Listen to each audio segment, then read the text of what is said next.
se formará un comité, qué sé yo. Disculpe, doctor, vamos a empezar de nuevo. Ya, de una vez capito, porque ya, tengo que hacer, amigo. Ya está bien. Ya, empieza. Buenos días, somos estudiantes de la Universidad Nacional del Callao, de la Facultad de Ciencias Administrativas. El día de hoy, 13 de junio del 2019, exactamente a las 10:30 de la mañana, vamos a entrevistar al jefe del departamento de enfermedades neurodegenerativas, el doctor Danilo Sánchez. Agradecemos el tiempo que nos está dando. Ya acabamos de ver que tuvo una entrevista porque hay el síndrome de Guillain-Barré y está muy ocupado.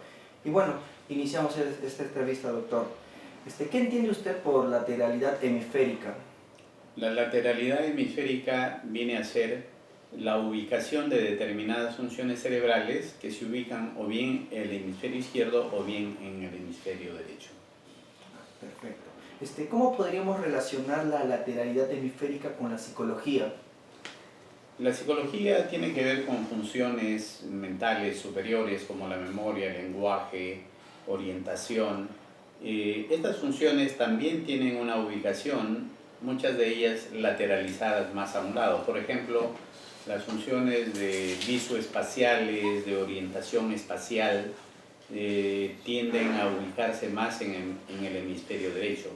Funciones como el lenguaje se ubica más en el hemisferio izquierdo, entonces hablamos de una dominancia.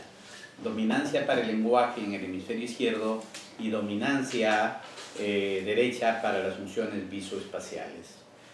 Perfecto. La teoría del cerebro triuno explica desde una perspectiva integral la influencia que tiene sobre el desempeño laboral. ¿Cómo podríamos usar los conceptos de esta teoría para mejorar el desempeño laboral?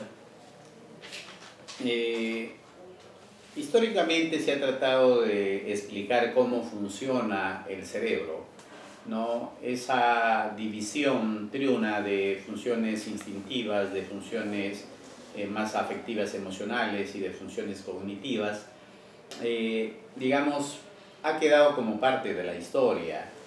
Ahora se entiende el cerebro como un funcionamiento más holístico, más global, con una serie de áreas que tienen que ver con la planificación, con la organización, con la dirección, con el control de nuestros comportamientos, que comanda básicamente el lóbulo prefrontal. Muchas gracias. Bueno, como usted sabe, muchas veces escuchamos por los medios o vemos casos de agresión y muchas veces está relacionado a una parte reptiliana del cerebro. ¿Cómo cree usted que podríamos evitar los patrones de agresividad que nos puedan generar los impulsos instintivos del cerebro reptílico o primitivo? Bueno, es muy complejo tratar de explicar en pocas palabras cómo el cerebro de alguna manera va a regular estas funciones instintivas, la agresividad. Tiene que ver con mecanismos de condicionamiento, tiene que ver con mecanismos de desarrollo, para ver cómo de algún modo influencia la sociedad sobre nuestro cerebro. Entonces, la sociedad con valores, con programas de televisión, de medios de comunicación, con violencia, con delincuencia, eso va condicionando nuestro cerebro, ¿no? Entonces, como le había señalado, la función cerebral de regular cómo influye toda esta estimulación medioambiental va a hacer que nuestro cerebro también se proteja de mecanismos de alguna manera psicológicos que hagan para que se controle estas funciones. Muchas gracias.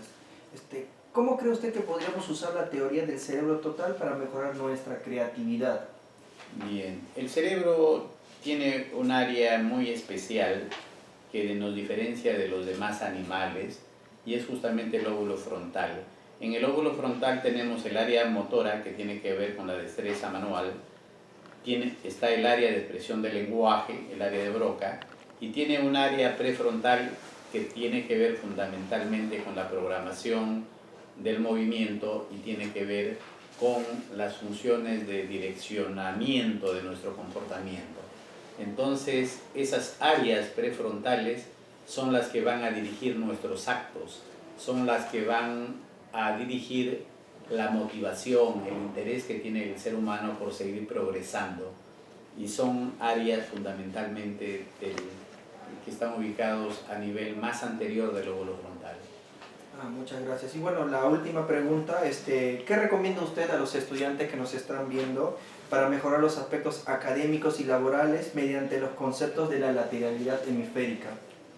Bien, eso en realidad se recomienda para todo el sistema educativo, desde los niños que reciben estimulación temprana, intervención temprana, educación inicial, educación primaria, secundaria, etcétera, de cómo hacer una estimulación multisensorial para tratar de que esas múltiples funciones que tiene el cerebro sean estimuladas y ver en cada persona, en cada alumno, qué potencialidades tiene, qué talentos tiene, para en función a eso, teniendo el perfil de cada persona, se oriente mejor hacia un mejor funcionamiento cerebral. Perfecto. Bueno, agradezco por el tiempo que nos ha dado y bueno, muchas gracias a usted. Listo, a ustedes también. Gracias. Saluditos.